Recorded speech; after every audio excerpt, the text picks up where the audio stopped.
À propos d'informatique, une mise en garde du parquet de Paris contre des escroqueries qui se multiplient auprès des PME, des artisans et des commerçants pour des publicités réelles ou fictives sur des services d'annuaires informatiques.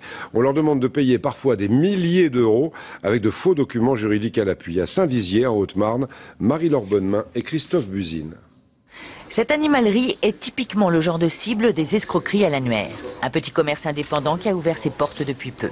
C'était en janvier 2008. Un matin, coup de téléphone auprès de la gérante pour vérifier ses numéros et lui proposer de renouveler la parution de ses coordonnées dans l'annuaire sur Internet. Le principe, signer un document reçu par fax, coût 0 €. 8 jours après, comme par hasard, on reçoit des appels comme quoi on doit payer 900 € par mois en contrat d'1 an pour être inséré dans les pages téléphoniques. Ma réaction, non. Tout simplement, il n'y a rien à payer. Il y avait 0. Oui, mais vous n'avez pas vu en bas, madame. C'est des contrats d'1 an. Et donc, il faut régler 900 € par mois. Le premier mois seulement était offert. Au fil des jours, c'est 11 000 € qui sont demandés à Muriel Azolina.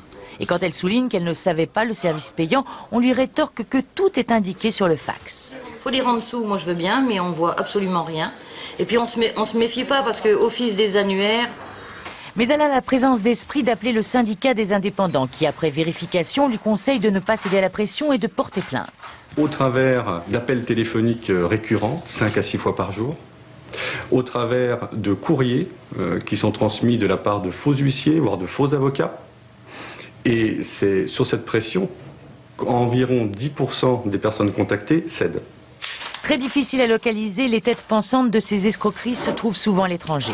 Pour Muriel, l'affaire a été classée faute de pistes. Pourtant, après avoir par la presse locale expliqué l'arnaque à laquelle elle a été confrontée, elle a reçu de nombreux appels d'artisans qui ont vécu la même chose, mais qui, eux, ont payé.